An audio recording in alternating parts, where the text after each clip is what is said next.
If you're serious about becoming wealthy and powerful and sophisticated and healthy, influential, cultured, unique,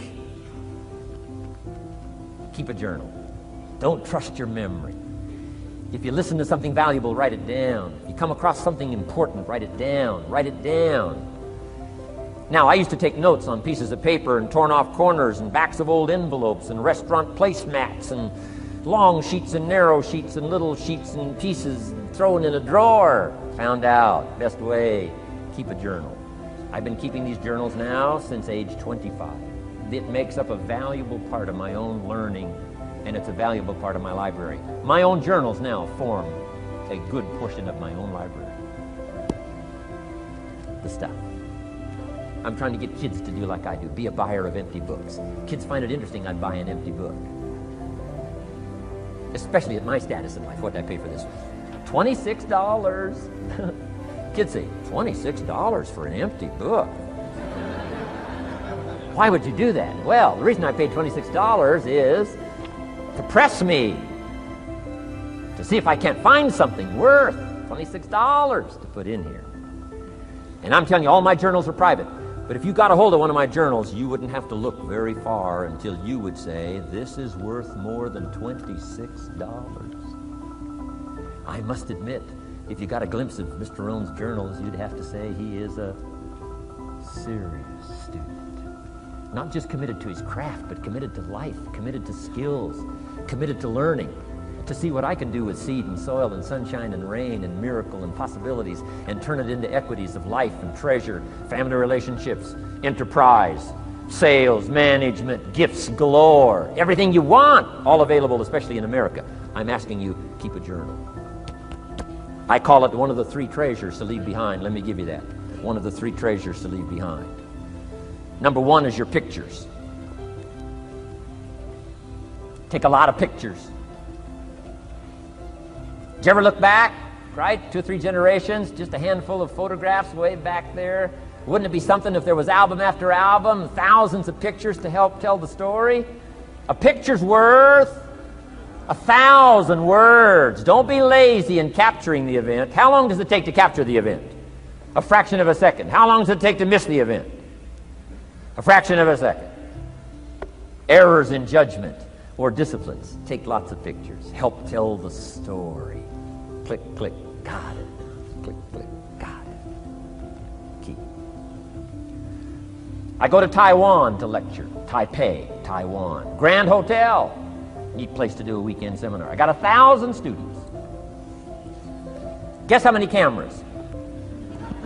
1,000 cameras. They all bring their cameras. They wouldn't miss the event, take pictures. Takes me more time to take pictures than it does to do the lectures. Here's my new American friend. Here's my new American friend. Click, click, save it. Got it. 1,000 words, each one. What a scenario. Don't miss the pictures. When you're gone, one of the things to leave behind, the treasure in picture as well as in words. Next, your library. The library that you gathered, that taught you, that instructed you, that helped you to defend your ideals, that helped you to develop a philosophy, that helped you to become wealthy and powerful and healthy and sophisticated and unique. The library that helped you conquer some disease, the library that helped you to conquer poverty, the library that caused you to walk away from the ghetto, the library, the books that instructed you, fed your mind and fed your soul. Leave your library behind. One of the greatest gifts you can leave behind is your library. Stepping stones out of the darkness into the light. Your library. So leave your books behind. Your books will be more valuable than your couch. Your books, your books, your books. And third is your journals. The ideas that you picked up. The notes you took at seminars like this. Wherever you found an occasion to gather something valuable and put it in here so you could go back over it, go back over it. Repetition is the mother of skill. Read it one more time, learn it one more time, see if you can digest it one more time. Let it coach you one more time. Let it teach you one more time. Let it inspire you one more time. Words are inspirational. The lyrics of a song. And not just read it once. That's why we put our stuff on cassettes, so you can go through it again and again and again. If you hear a beautiful song that does something to you, you don't say, well, that's enough. Don't need to hear that again. No. Wouldn't you want to hear it again, hear it again, hear it again? Let it instruct you. Let it feed you. Let it teach you. Take you on wings of emotional journeys. Wouldn't you want to do that again? The answer is yes. That's what's so important. And here's what's important. One of the things to leave behind, that's your journals. All the stuff you took the meticulous time to gather. One of the greatest proofs that you're a serious student. Taking pictures, that's pretty easy. Buying a book at a bookstore, that's pretty easy. Here's one that's a little more challenging. Be student enough of your own life and your own future and your own destiny. Be student enough to take the time to keep the notes and keep the journal. You'll be so glad you did. What a treasure to leave behind when you go. Your journals. Wow. I wouldn't be without mine now. I'm in Carmel, California, one of my favorite places. It's where I wrote my first book called Seasons of Life. I went to this little church one Sunday morning. First time I'd been there. A little small church, I don't know, 150 people. Classic sermon that morning. Classic sermon. One of the best I've ever heard in all of my life. I happened to be there. And I had my journal. While this sermon is going on, I can't believe it was so precise, it was so unique, it was so powerful. And I've got my journal, and I'm taking notes. Taking notes of this classic sermon. Guess how many other people were taking notes? Approximately, guess. How many do you suppose? It looked like, best as I could tell, I'm the only one taking notes of this classic sermon. Now, since I'm a stranger there, and it's the first time I've been there, and I'm taking these notes, people started looking, who is he and what's he doing? I started feeling just a little bit uncomfortable. I'm still writing. Now I'm feeling kind of like a spy, right? I could hear some of them say, he's going to get out of here with some of this stuff. And I did. I'm the guy that walked away with the stuff. I'm asking you to be no less sincere and be no less committed to the advancement of your philosophy, the set of the sail. Talk about have your best year ever this year, and then get ready for next year, your very best year ever, and they'll start being the best year after year. If you'll commit yourself to some of this simple stuff called personal development, start with a walk around the block. Start with the refinement of your philosophy. Start with the teaching of your own fabulous mind, where all the answers are. I can only give you a few answers from my own experience. The rest of all the magical answers are within the confines of your own mind, but it takes the books, it takes the cassettes, it takes the videos, personal conversation, sermons, lyrics from songs, dialogue from the movie. Let your heart be stirred by words. Find ways to capture. Part of your personal development quest. Now here's the last subject on personal development just before we take our break. Isn't this good stuff? I'm telling you, this stuff changed my life. Turned me every way but loose. I've never been the same since the teacher gave me some of this simple instruction. How to go from where you are to where you want to go. How to go from what you are to what you want to become. How to go from pennies to treasure. How to go from nothing to fortune. It's all within the confines of this stuff that I've been trying to share with you. Laboring best I can. Words are clumsy when you try to in your head or experience. But I'm doing my best today, and I'm excited about it. Appreciate you taking all these good notes. And good students today. I appreciate that.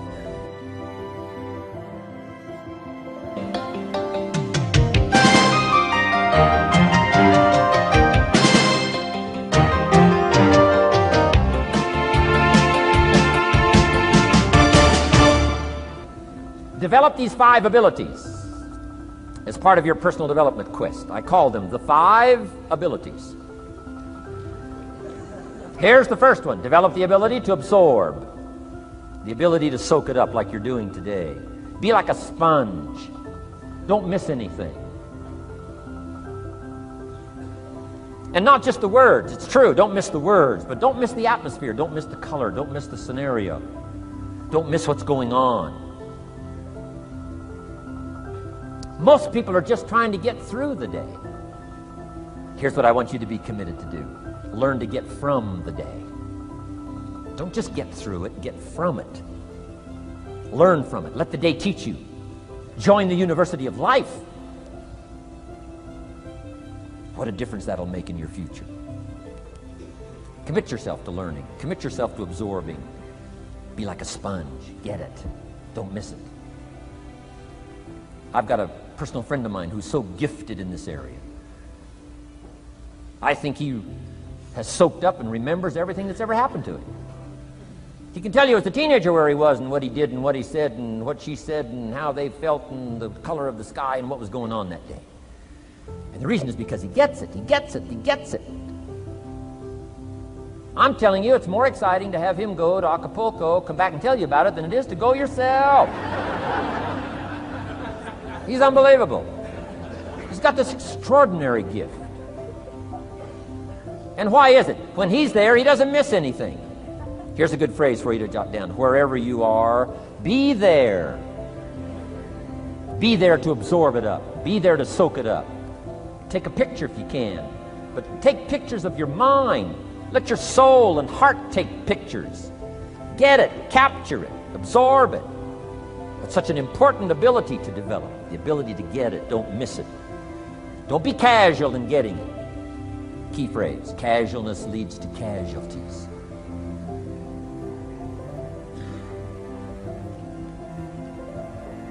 Second, learn to respond. The ability to respond means let life touch you. Don't let it kill you, but let it touch you. Let sad things make you sad. Let happy things make you happy. I'm telling you, give in to the emotion. Let the emotion strike you, not just the words, not just the image. Let the feeling strike you. Let the emotion strike you. Here's what's important.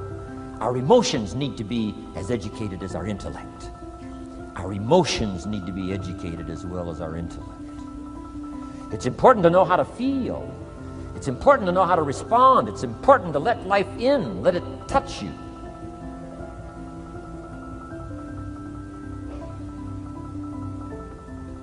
I'm the greatest guy in the world to take to the movies. I get into a good movie. I want a good movie. Make me laugh, make me cry, scare me to death, teach me something, take me high, take me low. Just don't leave me as I was when I came in. Touch me, do something to me. Wow. I picked up the newspaper in Australia. The advertisement says, see Dr. Zhivago on the big screen. I said, my gosh, I got to go see it on the big screen. I'd seen it, 2 or 3 times before, but the big screen, I love the old theaters, right? The balconies and the chandeliers and the draperies and all the stuff, the big screen. So I go one more time, see Dr. Zhivago, and sure enough, I'm swept away one more time. Story of the Russian Revolution, Dr. Zhivago, and that whole scenario. I had always missed the importance of the ending of that movie until this time. The other times I missed it. I'm telling you, this time I got it.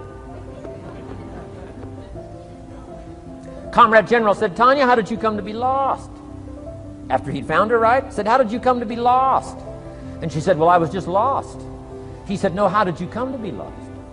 She said, well, we were, the city was on fire when we were running to escape, and I was lost. He said, no, how did you come to be lost? And that's what she didn't want to say. He finally pressed her again, how did you come to be lost? And she said, well, while we were running through the city and it was on fire, my father let go of my hand, and I was lost. That's what she didn't want to say. Comrade General said, Tanya, that's what I've been trying to tell you. Komorowski was not your real father. He was not. I'm telling you, I've been looking all over for you, and I think I found you. This man, my relative, Dr. Zhivago, the poet. I'm telling you, he was your father.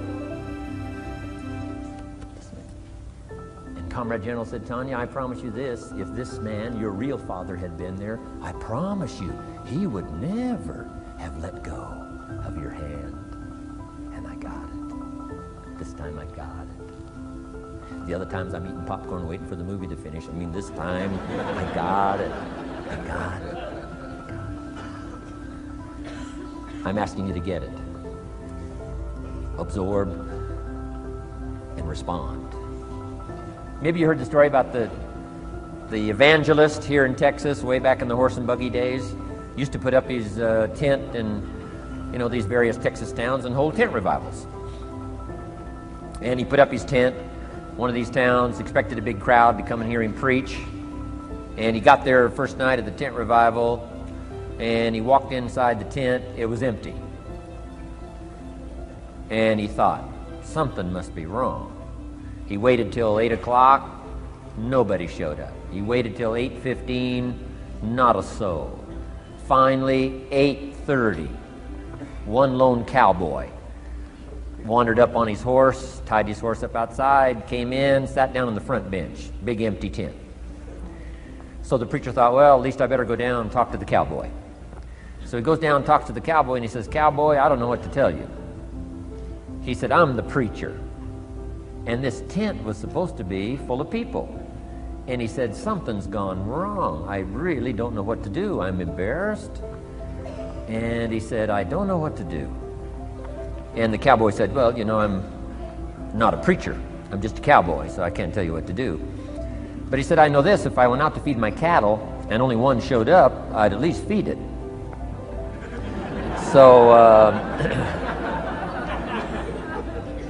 the preacher said, hey, the cowboy is right. If you've got a message to share, if there's one person or 1,000, don't let your ego get in the way. You should do the best you can. So he got kind of inspired by this conversation with the cowboy, jumped up on the platform, started preaching as if the tent was full of people. And he was so inspired, he just kept going, went for an hour and 15 minutes, hour and a half. Finally, wound down and quit. Come down off the platform, talked to the cowboy again, said, well, cowboy, what did you think of my sermon?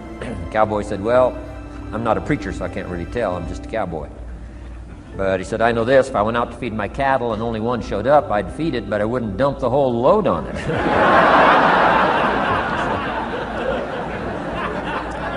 So, if it seems like we're dumping the whole load here today, I guess we really are. But you guys are working hard. Does anybody have 4 pages of notes?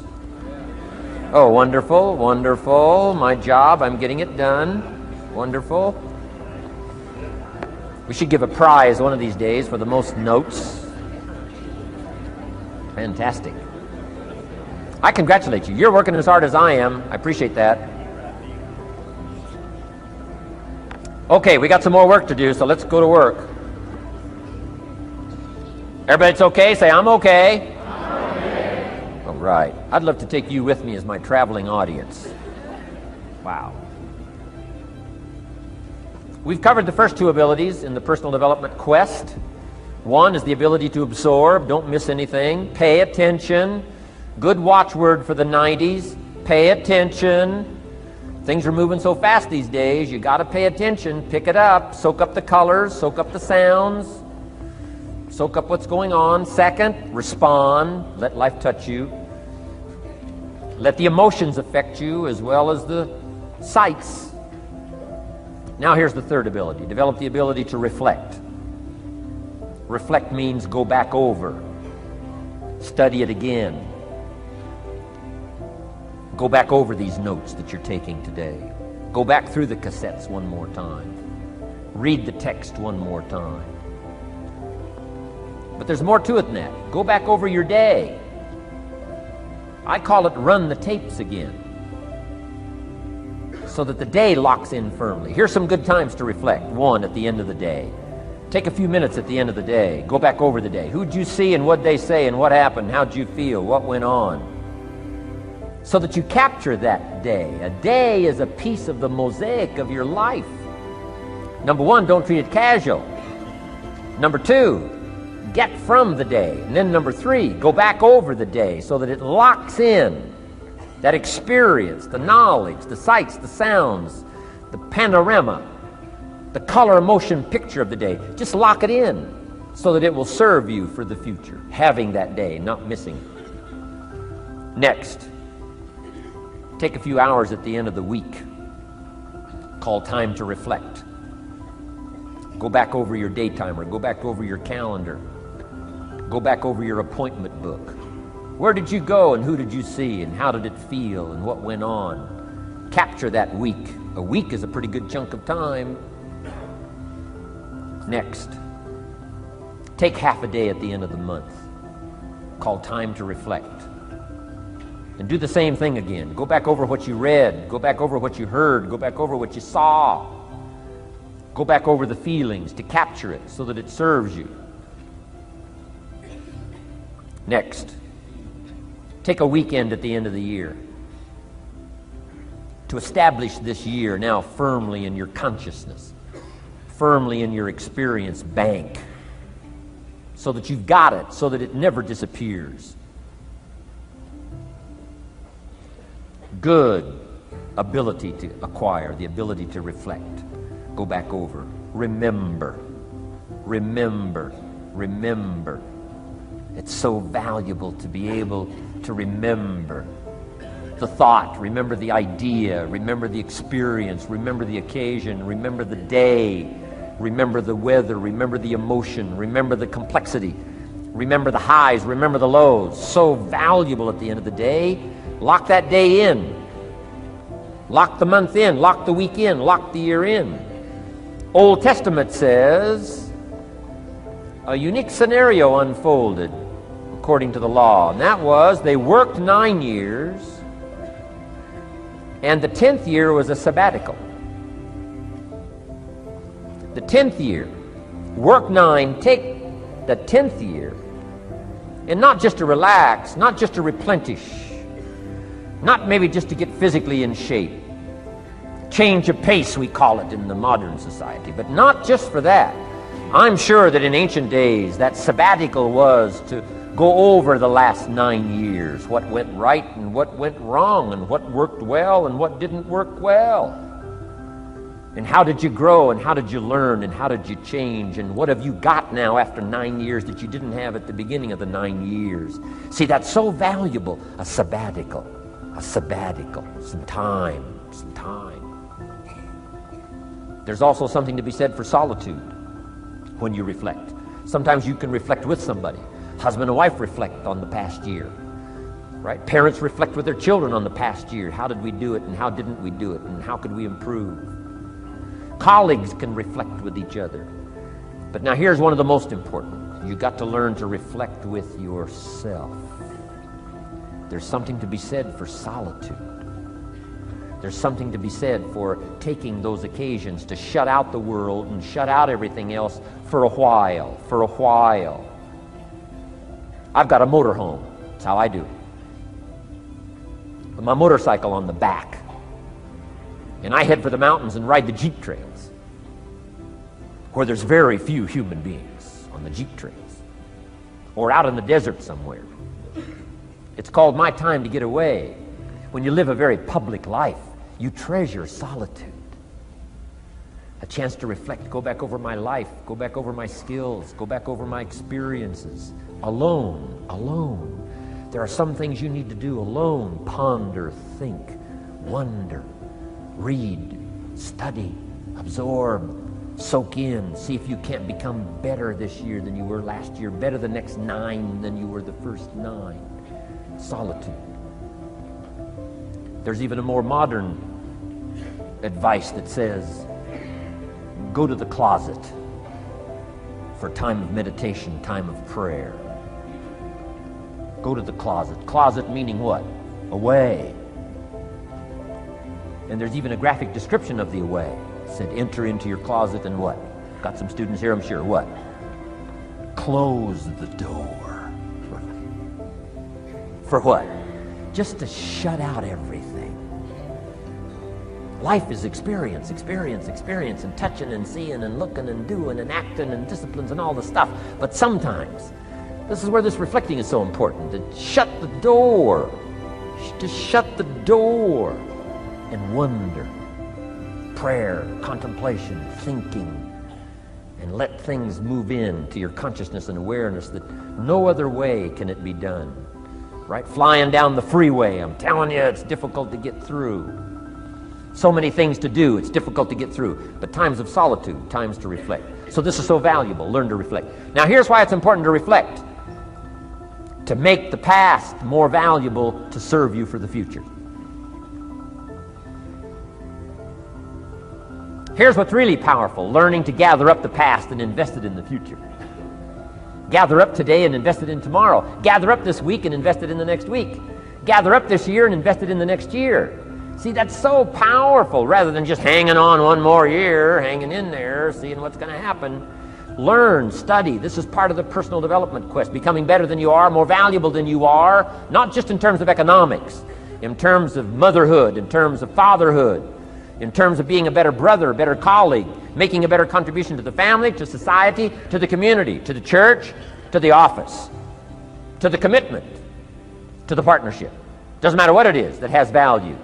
Work on yourself, then you bring more value to the partnership, to the marriage, to the franchise, to the corporation, to the enterprise, to the community, to the nation. Self-development, personal development. The best contribution you can make to someone else is self-development, not self-sacrifice. Self-sacrifice only earns contempt. Self-development earns respect. Pity the mother who says, I'm just going to give up my life for my children. Self-sacrifice is not noble. Self-investment is noble from self-development. If I work on myself and become more valuable, think of what that'll do for our friendship. I used to use the old expression, you take care of me and I'll take care of you. I found out how shallow and short-ended that was. And I changed it to read like this: I'll take care of me for you, if you will please take care of you for me. And this is part of it, the personal development, that we work harder on ourselves than we do on our job. Now we bring that to the friendship. Now we bring that to the marriage. Now we bring that to the family relationship as a father, as a mother. And we develop the strength and we develop the power.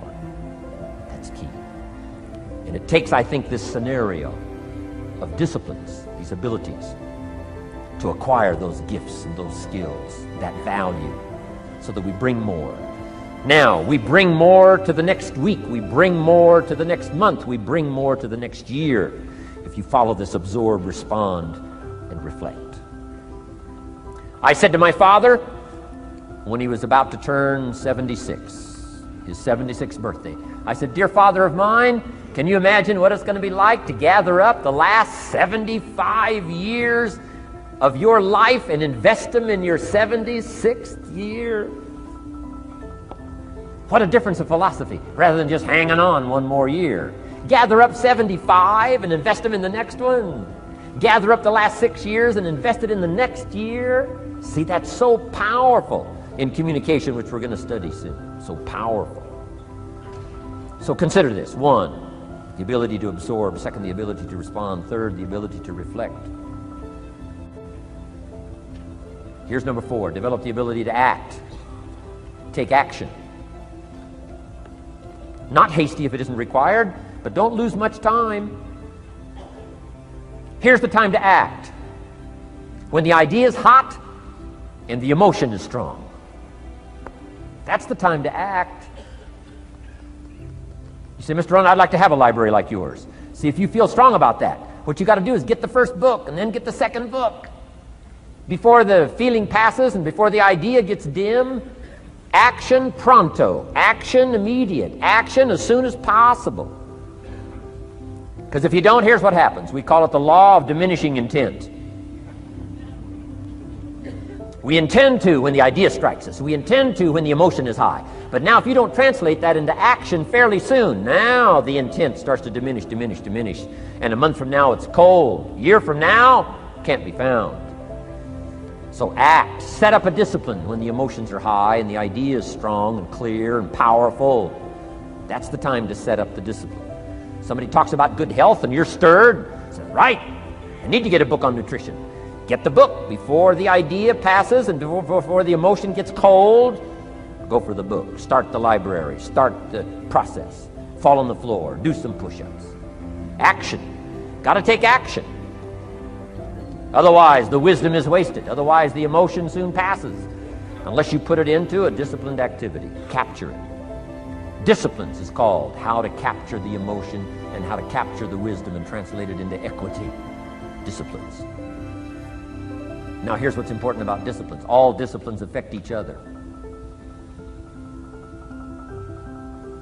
In fact, here's a good philosophical phrase. Everything affects everything else. Nothing stands alone. Don't be naive in saying, well, this doesn't matter. I'm telling you, everything matters. There are some things that matter more than others, but there isn't anything that doesn't matter. Okay. We all pity the man who says, well, this is the only place I let down. Not true.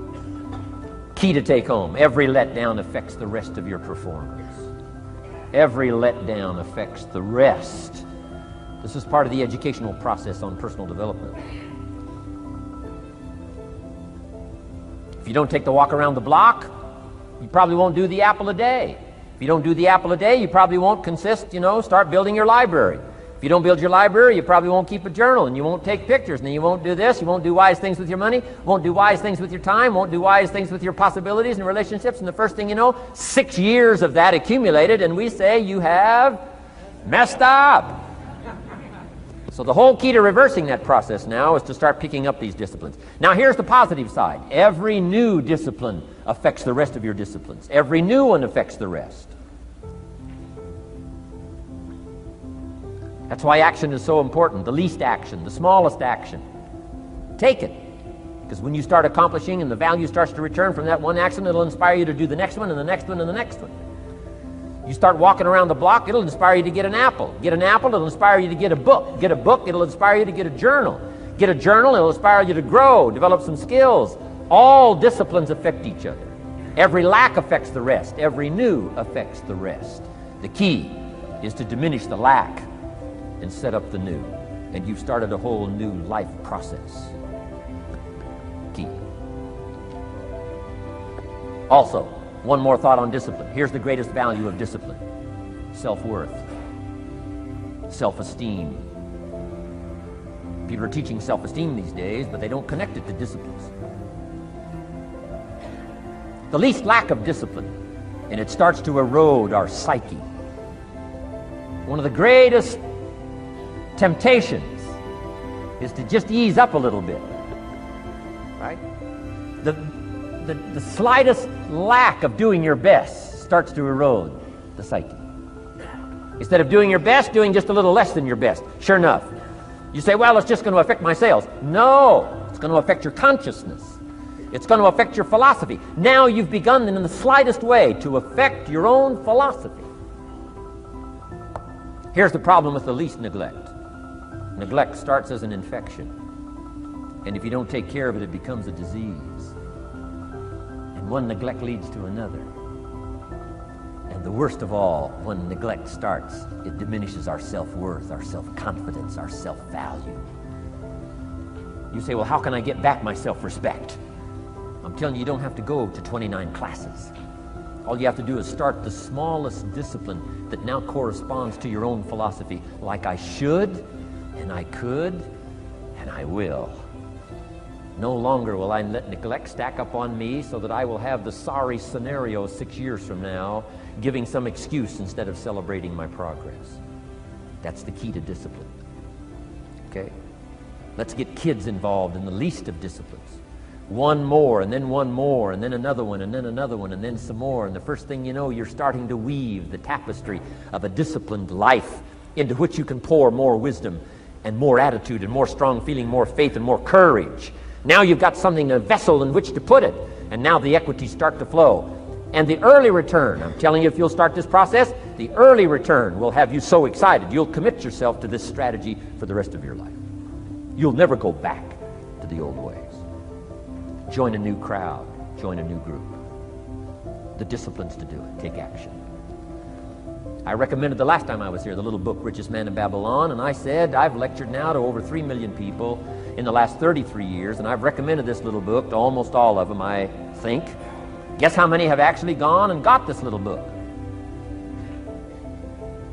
Answer, very few.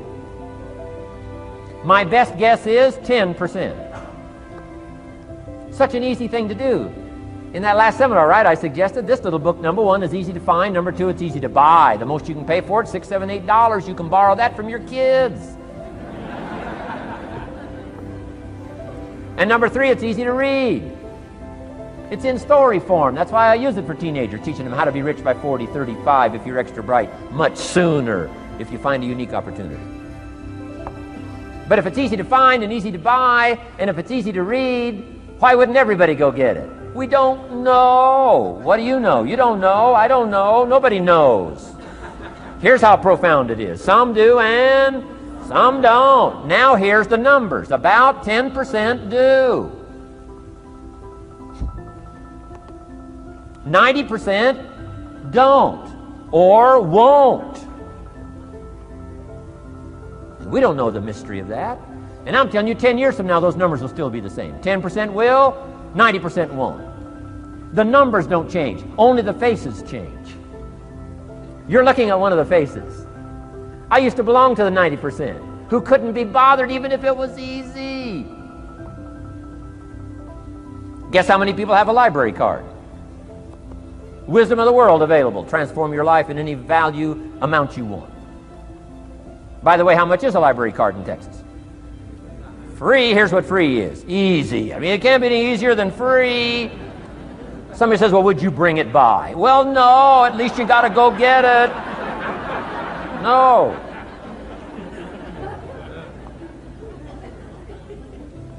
Wisdom of the world available. Transform your life spiritually, socially, personally, economically, and every other way. Teach you how to be rich and powerful and sophisticated and healthy, influential. How many people have a library card? Answer, 3%. 95, 97% couldn't be bothered. Guy specializes in happy hour, but he doesn't have a card. And now readily and quickly blames the government and blames his company and blames policy and blames the pay scale. When if he only knew, if he joined the 3%, here's my advice to you today. Walk away from the 97%. Don't talk like they talk. Don't act like they act. Don't go where they go. Don't specialize in what they specialize in. Throw away the blame lists they cling to. Start you a new life. You say, well, is it as simple as getting a library card and join the 3%? And the answer is, of course. Of course. That's how easy this stuff is. This is so easy. It's so simple. It's not complex. You don't need a 2,000-year-old guru. You don't need multi-track affirmations. I'm telling you, don't. Affirmation without discipline is the beginning of delusion. Key. Don't let somebody sweep you into some contrary way to nature itself says, unless you labor. The miracle of the seed and the soil and the seasons and God and all the other stuff that's available, sunshine and rain, that's not available to you by affirmation. It is only available to you by labor. So labor well. Okay. Learn well. Discipline yourself well. And you can have all the treasures you want. This stuff's easy and simple. It's not ocean waves and seagulls. You don't have to move to Sedona where all the force fields come together in Arizona.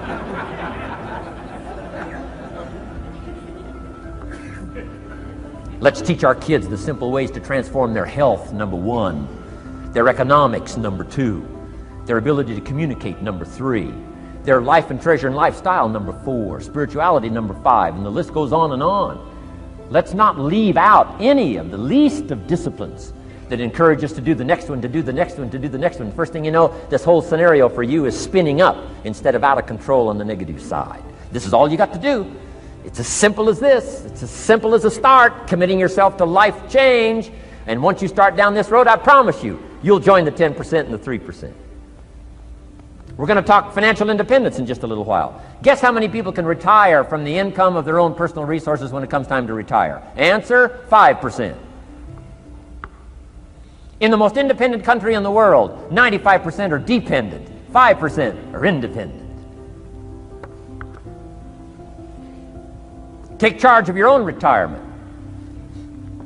I'm telling you, if you take charge of your own retirement through personal development and all these skills we've taught today, plus what's coming up, financial independence, I'm telling you, take charge of your own retirement, you can multiply it at least by 5, maybe by 10, maybe by 20, maybe by 100. Let the government take care of it, some company take care of it, you got to divide by 5. Take charge of your own life, take charge of your own day, take charge of your own conversation, take charge of your own family, take charge of your own possibilities. and learn these skills, develop this kind of strategy, and I'm telling you, life will open up for you. Join the 3%. Join the 10%. Join the 5%. Walk away from the 95%. In our Leadership Weekend we teach, find out what poor people read and don't read it.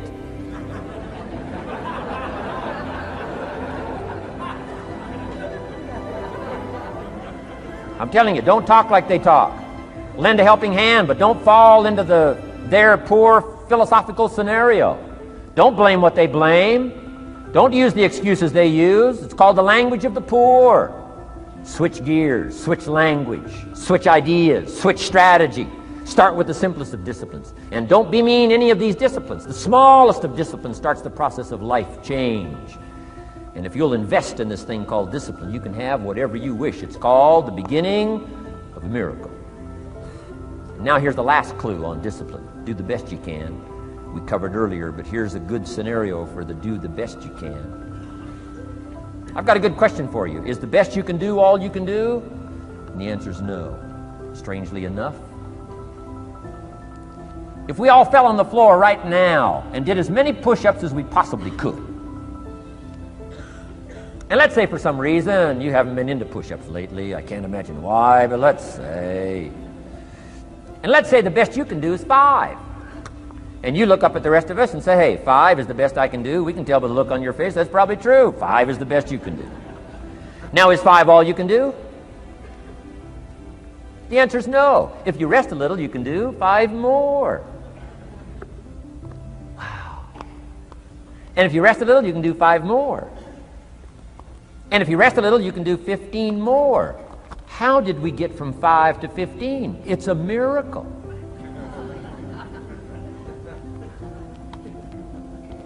And if you rest a little, you can do 15. Rest a little, you can do 15. Rest a little, you can do 20. How did you get from 5 to 20? It's a miracle. Did you know you can keep doing that? Do a little more, rest a little, do a little more, rest a little, and finally get up to 50 push-ups? Is it possible to get up to 50 push-ups? Of course. How do you go from 5 to 50? It's a miracle. How do you get a miracle going? Number 1, do what you can. Don't leave out what you can, from writing a letter to your mother in Florida. Start cleaning it all up. 2, doing the push-ups. Go from 5 to 50. It's a miracle. Number 1, do what you can. Number 2, do the best you can. Here's number 3, rest very little.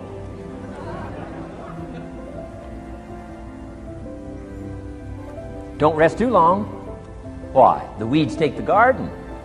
Kids have got that figured out. You can't rest too long. Here's the clue. Make rest a necessity, not an objective. The objective of life is not to rest. The objective of life is to act. Think of more disciplines. Think of more ways and means in which to use your own wisdom and your own philosophy, and use your own attitude, your own faith, your own courage, your own commitment, your own desires, your own excitement. Invest it, invest it, invest it, invest it in discipline so that it's not wasted. The smallest of discipline. Thereby transform your life. Join the 5%, join the 10%, join the 3%. Guess when I went and got this little book, Richest Man in Babylon? The same day I heard about it. I went and got it. Somebody says, well, Mr. Rohn, does that make you different than most other people? And the answer is yes. Somebody says, well, why is that? We don't know. We don't know. What do you know? You don't know. I don't know. None of us knows. Some do and some don't. The numbers don't change. Only the faces change. From those who get in on a seminar like this, listen to a dynamic sermon, read a book, listen to some cassettes, take seriously the next conversation of a friend who wants to level with you, and do something about it. And you can walk away from the 97%, not live there anymore. Because if you don't, the next 6 years of your life will be like the last 6. Mr. Shove said to me, Mr. Rohn, 6 years now you've been working. I'm telling you, the next 6 years of your life is going to be like the last 6, unless you take advantage and start making these personal changes. I made the changes, totally revolutionized my life. So take a look at the next 5 years of your life. It's going to be like the last 5, unless you change. And if you will change, everything will change. Join the 5%. 10 years from now, the numbers are going to be the same. But I'm telling you, some faces in this audience can change and start showing up in the 3% crowd and the 5% crowd and the 10% crowd, and thereby dynamically affect your life and your future. Develop these strengths. Now here's the last ability. Develop the ability to share. Pass along to someone else. If you've picked up a good idea today, pass it along. Don't let it stay. Pass it along. A book, if you take one of these little books I've suggested home and it affects you, pass along. Say, hey, I found a book, really helped me. I found a book, got me thinking. I found a book, changed my health. I found a book, got me inspired. Pass it along, pass it along, pass it along. Here's what's exciting about sharing. If you share with 10 different people, they get to hear it once, you get to hear it 10 times.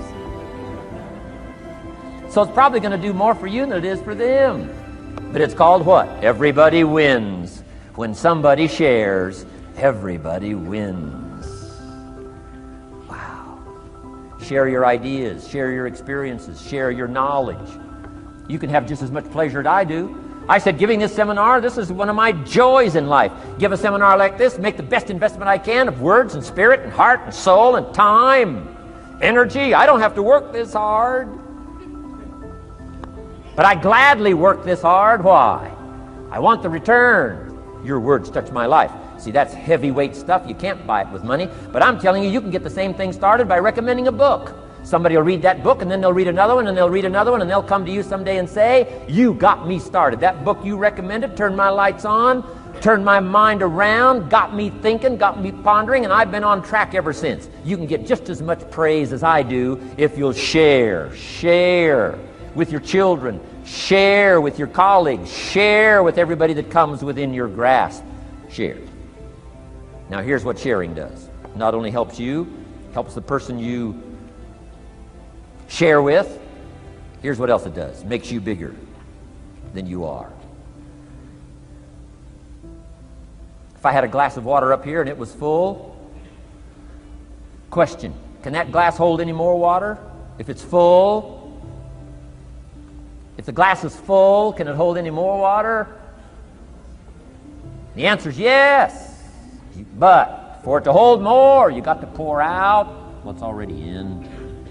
That's what I'm asking you to do. If you're full of ideas, if you're full of good things, I'm asking you to pour it out, pour it out, pour it out. Why? I'm telling you, more will be poured in, poured in, poured in. Next, when you do pour out, you become bigger. It's not like a glass that stays the same. Human beings have the ability to grow in consciousness and awareness and capacity.